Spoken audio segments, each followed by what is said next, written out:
jangan di stereotip kayak cowok nggak bisa pegang skincare, cowok nggak bisa pegang make up, cewek nggak bisa pegang elektronik.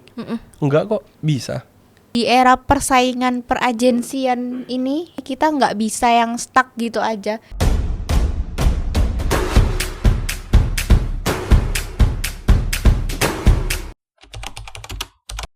Apakah kalian per bulan itu ada kayak meeting gitu, brainstorming sama internal tim aja sih, kayak 1 PM gitu, saling sharing gimana nih dari campaign yang sebelumnya kayak gitu-gitu kah, atau gimana sih biar tetap updated sama perkembangan bisnis lain juga? Ada sih, ada ya, saling mengeluh. Saling Oke. sharing lah. sharing. Ya, Oke. gitu. Sama ini sih, kalau kita kebanyakan kita PM juga, kita project manager tuh kita biasa kumpul kayak kita saling update juga, kayak kita bikin kayak gini ternyata bagus loh. Wow, oke. Gitu. Jadi bisa diadaptasi juga sih, cuman ya baik lagi kalau kita cuma Aplikasinya. adaptasi ya sama semua dong. Aplikasinya pasti Iya. ada yang di retouch kan, Bener, gitu. kayak gitu sih. Malah kadang baru muncul ide itu pas kita lagi sharing bareng itu, oh iya ternyata bisa digituin ya gitu. Dan evaluasi juga jadinya. Oke. Gitu. Oke. Boleh nggak ya kayak temuan-temuan apa yang menurut kalian menarik dari proses evolusi itu? Aduh. Ada nggak ya? Kalau menarik, menurutku yang menarik adalah prosesnya sih. Oke. Jadi kayak aku paling seneng kalau misal aku dapat ide dan ternyata begitu diaplikasikan ternyata bagus. Wah. Itu enak banget sih rasanya. Kayak aku nggak nyangka loh kayak ini bisa dibawa kayak gini. Kayak ya sekarang apa ya? Kayak kita balik maca lagi deh. Paling gampang udah satu kasus aja deh. Oke. Kalau dulu kita mau beli maca ya carinya di toko-toko yang jual milk tea kan. Mana mungkin kita kebayang ada dedicated matcha store. Buka stand alone di mall sendiri. Bahkan ada yang kayak store-store gak usah jauh-jauh kayak toko-toko handphone, elektronik di mall-mall. Sekarang mereka jualan matcha. Oh ya. Iya. Oke. Kayak kamu datang deh ke salah satu mall di Surabaya di pusat. Ada satu toko handphone yang udah terkenal. Tiba-tiba randomly dia buka sebuah cafe di dalam. Wah, lucu banget. Iya. Kayak ngapain? Tapi itu marketing. Karena kita nggak tahu nih. Orang kan kalau mau ke toko handphone ya kita mau beli handphone, mau lihat-lihat kan. Sekarang orang cari minuman, datang ke toko handphone. Pada akhirnya display handphonenya juga bakal dilihat dong sambil nunggu orderan. Dan itu juga marketing yang unik gitu loh. Dan itu hasil dari, menurutku juga itu hasil dari adaptasi dan juga evolusi tadi sih. Dia bisa bikin something outside the box gitu. Dan ya jadinya keren. Dan itu yang menurutku keren dan juga asik. Itu yang seru. Oke. Nah, oke. Jadi kan gini, growth mindset, terus juga ide-ide kreatifnya Koluki sama Bila, itu kan selalu ada ya. Nah, aku yakin di belakang kalian tuh timnya pasti banyak dong. Nggak mungkin kalian ngerjain desainnya sendiri, ads sendiri, nggak mungkin dong. Nah, gimana kalian bisa menelurkan si ide-ide itu biar sampai ke timnya kalian tuh juga sama, tetap satu visi sama kalian. Itu menurutku juga apakah challenging yang cukup sulit atau kayak gimana menurut kalian? Boleh? Boleh Bil. Oke. Sebenarnya kalau dibilang sulit sih, aku rasa kalau anak kreatif nggak se-challenging itu ya. Mungkin kalau adaptasi, mungkin challengingnya adalah kita harus berevolusi itu tadi. Karena biar kita nggak jadi pekerja kreatif yang stuck gitu aja buat brand-brand yang kita pegang gitu. Terus buat cara nyalurin biar kita bisa jadi satu visi, satu POV, terus goalsnya sama, terus yang dimaksud juga sama, mengerti si brandnya sama gitu. Itu mungkin kalau dari aku pertama ngenalin dari sisi si brandnya nih dulu ya, secara general, terus gimana do's and done-nya kayak gimana, terus preferensi di luar kayak gimana, terus mereka yang bisa diadaptasi pertama tuh apa aja kayak gitu. Terus kalau udah mulai connect, mungkin bisa jadi kita jalan ke briefing, jadi briefing ke para timnya itu tadi sih gitu. Jadi ngenalin dulu secara general, terus baru kita briefing secara dalamnya kayak gimana. Sama ini sih, kalau kan kita kalau mau ngebrief teman-teman lah, kita ngomongnya internal lah. Ya kita harus jadi kliennya itu sendiri nggak sih? Oke. Gampangannya kayak kliennya bisa ngejelasin ke kita, ya anggapannya kita harus bisa jelasin ke internal kayak klien jelasin ke kita. Jadi itu kenapa aku bilang serap aja sebanyak mungkin, jadilah partnernya. Dan ilhami sih, kayak suka nggak suka, sukailah kalau aku. Oke. Jadi kayak apa ya, kayak Yang penting aku- goals-nya iya. kecapai. Kayak misal aku cowok, mungkin nggak aku pegang salon. Mungkin. Iya, Mungkin. mungkin. Dan Kenapa? harus bisa kalau Iya. misalkan emang itu kan. Dan harus Bener. ngerti juga. Iya, dan kayak jangan di stereotip kayak cowok nggak bisa pegang skincare, cowok nggak bisa pegang make up, cewek nggak bisa pegang apa ya kayak elektronik. Enggak kok, bisa. Tinggal kita balik tadi sih, kita pahami dulu aja. Dan setelah kalau kita udah paham, tinggal gimana caranya internal kita juga melakukan yang sama ke kita. Kayak kita menyerap, kan kita ini di sini posisinya jembatan. Kalau kayak di agensi lah, kalau project manager kita ini kan sebagai jembatan ya antara dari projectnya sama timnya. Gitu sih. Jadi kayak ya udah jalani aja. Tinggal kalau kita harus bisa jelasin ke mereka kayak apa yang kita mau. Kita harus jelas juga sih. Referensi kita jelas, tujuan kita jelas. Dan tim yang solid juga sih. Itu harus. Jadi nggak cuman solid ke adaptasi, itu juga susahnya ya. Ini mungkin aku ceritain dikit. Kayak banyak case-nya adalah kalau memang beberapa brand tuh udah punya internal, tapi pada akhirnya banyak kok yang juga pakai agensi kan. Karena satu, kebanyakan business owner itu stereotipnya adalah mereka udah fokus sama satu bisnis, sama bisnis mereka dan brand mereka. Kalau mereka harus detailin micromanagement lagi, itu akan takes time dan itu akan memakan waktu development atau makan waktu grow-nya mereka. Dan itu pada akhirnya akan jadi kesenjangan. Kayak arah si business owner dan arah internal itu beda. Dan disitulah kita berperan. Kita jembatanin juga. Kayak arahnya mau kemana, kita harus adaptasi juga ke internal, nggak cuma ke klien doang. Oke. Jadi internal ini kayak stepnya gimana cara kita narik mereka supaya kita bisa jalannya bareng. Oke. Tuh. Oke. Jadi strategi ini sebenarnya bisa diturunkan ke beberapa anak dan juga nggak cuma internal tim kita. Bahkan ada case-case yang kita itu juga berhubungan sama tim internalnya owner atau brand kan ya, gitu ya. Bener. Oke. Oke, cukup menarik juga. Nah, gini, aku jadi penasaran. Apalagi ini kan industri kreatif ya. Anak-anaknya pasti kreatif, suka explore. Nah, gimana nih kalian kalau misalkan ada hasil yang ternyata hasil dari eksploratif itu, entah itu bagus atau kurang bagus, gimana kalian menyikapinya kalau buat hal-hal kayak gitu? Nah, ini aku seru banget nih kalau ngomongin tentang anak kreatif. Soalnya enaknya adalah karena aku punya tim yang semuanya tuh anak-anaknya kreatif. Bahkan pas aku udah bikin sebuah plan atau aku ada request, aku pengen bikin ini. Nah, mereka tuh nggak cuman yang kayak oke, aku bikinin, tapi mereka juga explore dulu. Wah. Dan mereka menemukan yang bisa jadi aku tuh nggak tahu atau nggak nemuin gitu Kak Ti. Kayak ini tuh ada tahu kayak gini, mau nggak dibikin kayak gini? Itu apa? Kamu nggak lihat apa ini ada kayak gini Oh, gitu. ya. Jadi hal-hal itu yang bikin kayak ternyata udah seluas ini ya, ternyata teman-teman ini udah sekreatif itu gitu. Dan hasilnya pun bahkan kadang kayak ada yang di luar apa yang aku mau, kayak Di luar bagus. ekspektasi. Iya, kayak ternyata bagus kalau digituin gitu. Itu sih serunya dan asiknya kerja di industri kreatif tuh kayak gitu. Dikelilingi sama orang-orang yang kreatif gitu sih. Oke, Jadi kita oke. nggak stuck di situ aja kadang. Sama itu juga challenge sih sebenarnya ya, karena orang kreatif biasanya punya idealis sendiri-sendiri Betul. kan. Nah, Eksplorasinya iya, itu bener-bener. yang perlu harus ini gimana nih Makanya, filternya nih gitu. Kadang ini eksplornya ke sana, ini eksplornya ke sana. Nge-crash sama kita juga. Nah, Iya, benar. makanya kita harus set standarnya tadi itu sih. Kayak arahnya kita kemana.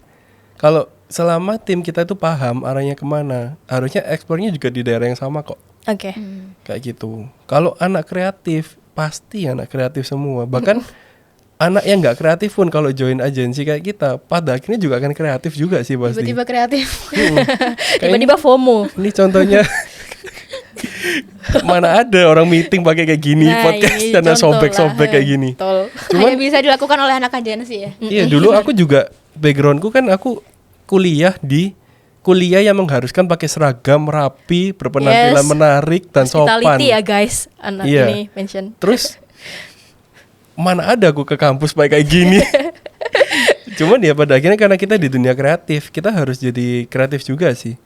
Dan karena kita sama-sama kreatif, serunya di situ. Kita nggak semulus itu ya guys. Jadi bukan berarti kayak kita udah tahu arahnya, terus tiba-tiba kita udah sejalan. Enak banget sih kalau kayak gitu. Wah, Itu iya. enak banget sih. Beneran enak. Mulus, langsung satu plan ya ke Iya. Galaxy Mall pakai jalan yang A, Iya. udah Satu lurus. plan kliennya 20 bisa ya. Iya, enak makanya. Tapi di kenyataannya seorang kreatif bertemu dengan kreatif lain Betul. pasti akan nge-crash. Gimana toleransinya dan juga gimana kita bisa nyari satu kesamaan sih. Nah, itu sih yang sebenarnya the real definition of kreatifnya di sana. Cari jalannya itu sih. Oke sih, cukup seru ya bahas gibahin, mungkin gibahin tim kita sendiri ya ini nanti kalau nonton pasti ini ya. Nah Iya. mungkin kalau misalkan nih dari tim internalnya pun kita butuh yang solid. Terus dari sisi brand kita harus ngenalin dia itu sebenarnya arahnya kemana, visinya apa, plannya A B C D E F G gitu ya. Nah kalau dari dilihat juga perjalanannya ME juga itu pasti stepnya juga banyak A B C D F E juga gitu.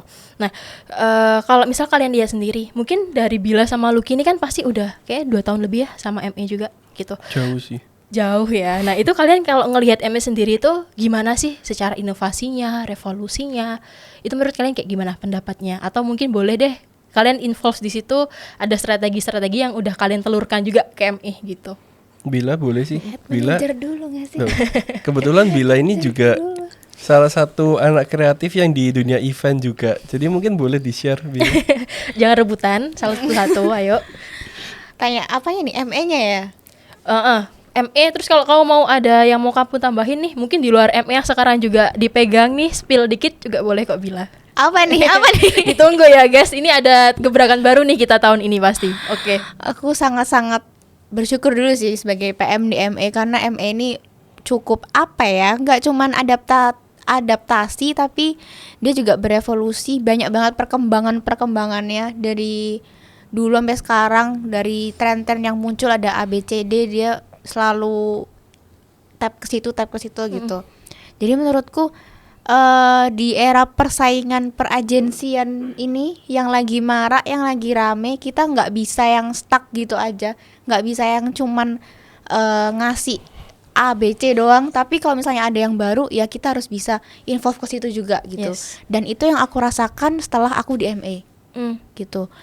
Sebagai PM, karena aku sering banget dapat project macam-macam ya Kak Ti. Bahkan project yang sebelumnya tuh aku masih belum pernah pegang pun kayak sekarang ada ini, buka ini, dan ME tuh bisa mewujudkan itu gitu. Kita bisa jadi growth di situ bareng sama brandnya kayak gitu, dan ternyata berhasil gitu. Jadi aku lihat ME ini lumayan cukup sangat apa ya, spesial sih buat aku karena sangat mau untuk adapt, involve ke hal-hal baru gitu sih. Oke. Berevolusi sih pasti dari Sama tahun ke tahun. kayak aku juga dulu nggak expect ya, kayak aku di dunia sosmed, digital agency lah, kita kayak apa yang namanya, social media marketing manajemen lah, nggak expect sebagai project manager tiba-tiba menghandle suatu event market Wow, oke. basar. Oke. Itu disclaimer, itu ulang tahun ME ke-7 ya guys. 9 sorry. 9 Iya, Lucky, ya. 9 kayak gitu. Jadi itu juga mana coba yang kepikiran sosmed agensi tiba-tiba buka basar. Terus tiba-tiba kirim box segede gaban. Beberapa puluh kilo satu box. Kayak ya itu aku nggak expect sih hal itu terjadi di hidupku sebagai tim sosmed. Ya kan? Kayak tiba-tiba kita bikin gathering. Kayak ini udah bikin podcast. Nah, Tiba-tiba banget. kok beda? Iya. Tapi itu salah satu inovasi dan evolusinya sih. Jadi karena kita mau bikin sesuatu yang beda juga, dan kita juga mau lebih ke sharing sih sebenarnya. Karena kayak gini-gini kan kita ketemu dengan narasumber luar juga, tim-tim internal kita memang satu tim, tapi kita pasti divisi masing-masing juga kan. kayak gini kita jadi saling mengerti juga sih divisinya gimana. Dan pada akhirnya evolusi yang dilakukan itu punya tujuannya tersendiri dan ada hasilnya di luar ekspektasi juga sih. Jadi contoh-contohnya kayak gitu sih. Bahkan kayak dari aku join ME berapa tahun yang lalu, kayak sekarang, dulu kita project cuman timnya ada beberapa. Sekarang timnya udah berkembang banget. Bahkan divisi kita juga semakin lama semakin banyak. Kayak dulu nggak ada apa ya, kita ngomongnya kita nggak ada, bukan nggak ada ya, kita lebih fokusnya di dunia sosmed kan. Di maksudnya kayak tadi itu bikin konten, bikin strategi dan lain-lain.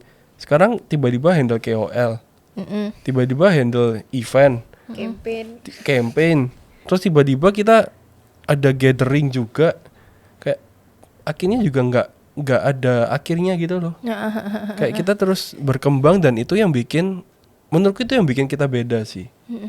Dan itu yang menurutku bagus juga.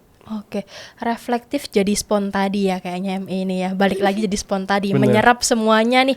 Apa yang nanti bisa kita lakukan nih untuk pertumbuhan pertumbuhan brand, itu yang paling penting untuk kita kejar terus gitu Bener, kan ya. bener.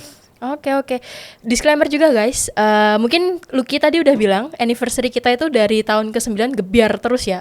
Tahun ke-7 juga gebiar terus tiap 7, tahun. 8, 9, 10, 11, 12. Betul. Nah, gongnya nih 12. Ini Bener. Talk with Me. Ini BTW dari konsepnya ini juga bertelurnya dari si Lucky sama Bila sendiri yang bikin konsep ini. Mungkin aku penasaran deh kalau kayak gitu. Itu kan salah satu istilahnya gebrakan kita juga ya tahun ini, tiba-tiba bikin podcast gitu kan. Lagi hype. Oke deh, kita coba gitu kan. Nah, kalau dari kalian sendiri nih sebagai konseptor dari Talk with Me ini, kenapa sih tiba-tiba kok ya udahlah bikin podcast aja untuk ulang tahun kita gitu. Bukan FOMO ya. Bukan FOMO nomor 1. Bukan FOMO. Kalau dari aku, kenapa kok kepikiran podcast? Sebenarnya lebih ke awalnya nih Kak Ati. Awalnya tuh pengen mencurahkan curhatan-curhatan sebagai anak agensi dan pekerja kreatif gitu. Oke. Mencurahkan itu gitu. Tapi akhirnya kepikiran, oh dari cerita-cerita peragensian dan orang-orang di dalamnya beserta bisnis ownernya sendiri, ini tuh bisa jadi acara khusus atau episode khusus yang bisa jadi knowledge partner buat orang-orang, mungkin entah itu bisnis partner, entah itu pekerja kreatif lainnya gitu. Jadi harapannya dari Talk with Me ini bisa jadi sebuah kayak tontonan baru yang mereka bisa belajar juga gitu. Dan yang pengen tahu sisi dari agensi dunia kreatif dan bisnis owner kayak gimana, bisa ke Talk with Me gitu. Harapannya sih abis ini masih ada terus ya.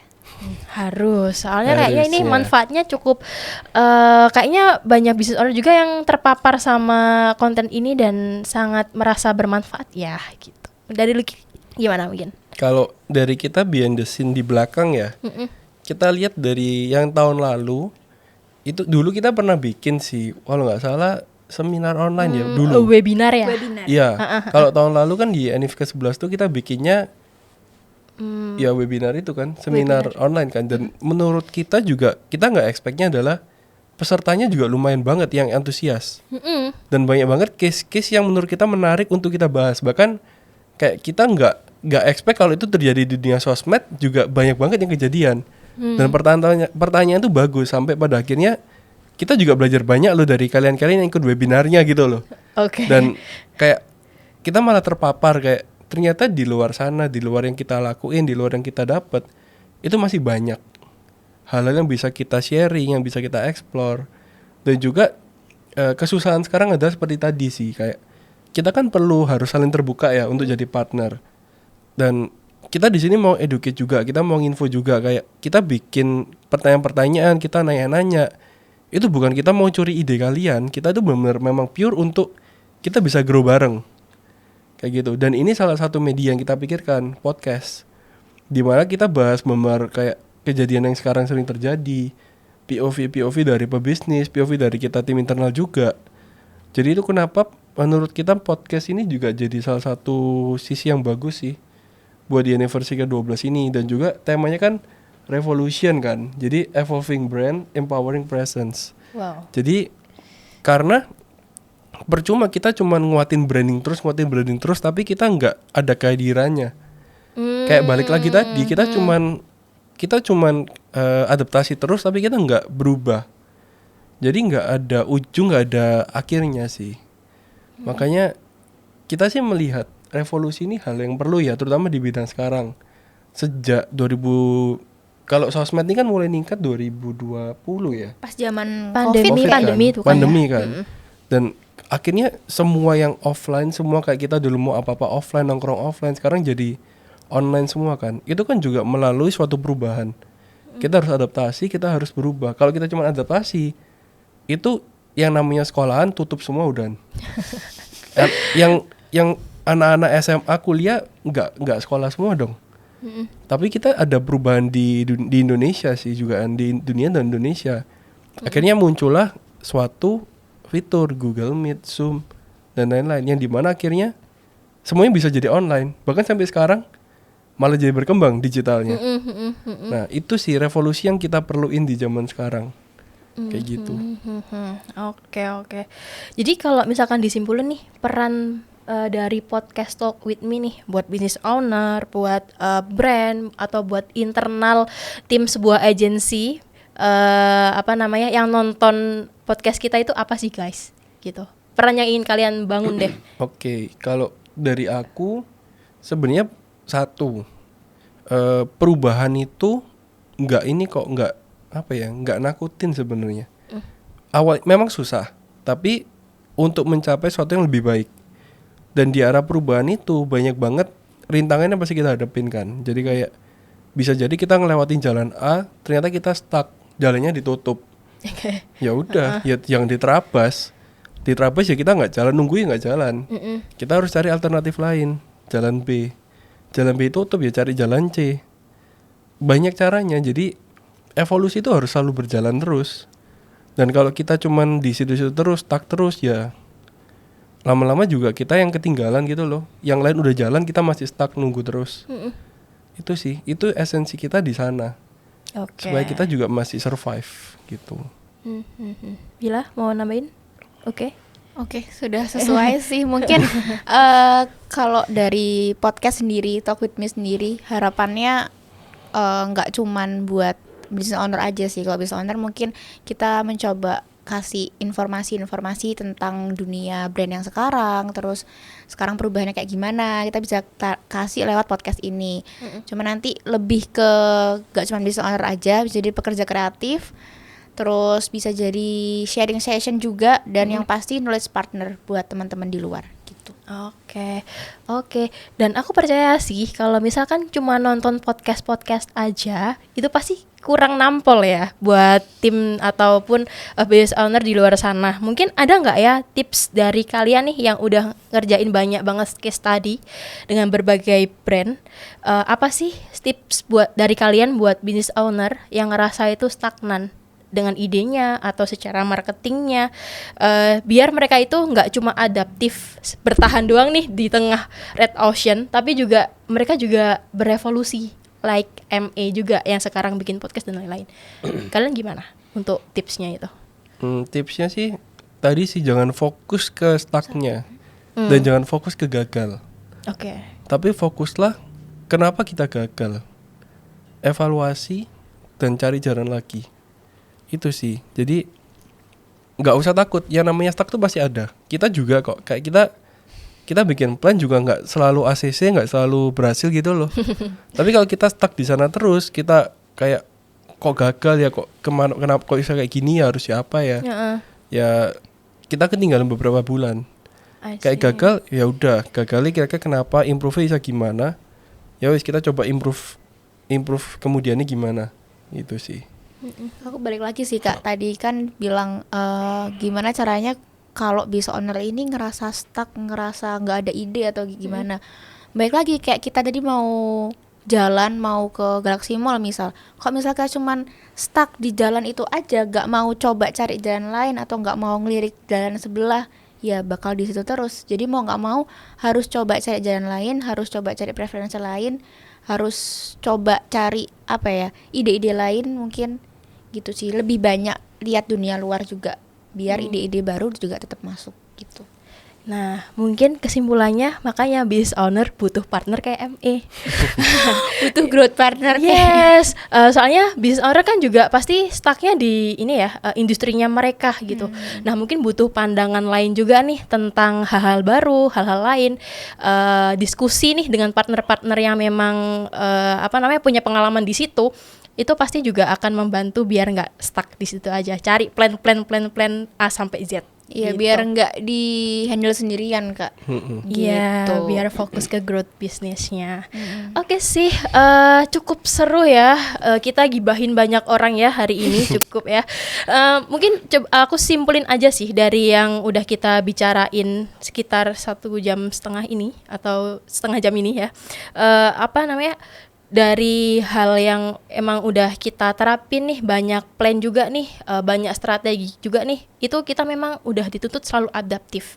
Tapi adaptif itu nggak cukup, kita tetap harus evolusi terus menerus, cari tahu mana yang cocok, mana yang enggak. Jadi menurutku siapa yang nggak berevolusi ya siap-siap aja, nanti pasti tunggu aja sih, pasti akan ketinggalan sama market atau pesaing-pesaing baru gitu. Oke, mungkin thank you juga nih buat Bila sama Lucky udah sharing banyak hal tentang ide-idenya, strateginya, tips-tipsnya juga. Mungkin dari aku cukup itu dulu. Next kita ketemu lagi. Semoga ada lagi part-part selanjutnya. Bila, Lucky, tolong diusahakan. Ditunggu ya gebrakan yang lain. Oke, kalau gitu. Sip, thank you semuanya. Terima Bye-bye. kasih Kak Selamat. Tiara udah diundang. Thank you, thank you. Thank you.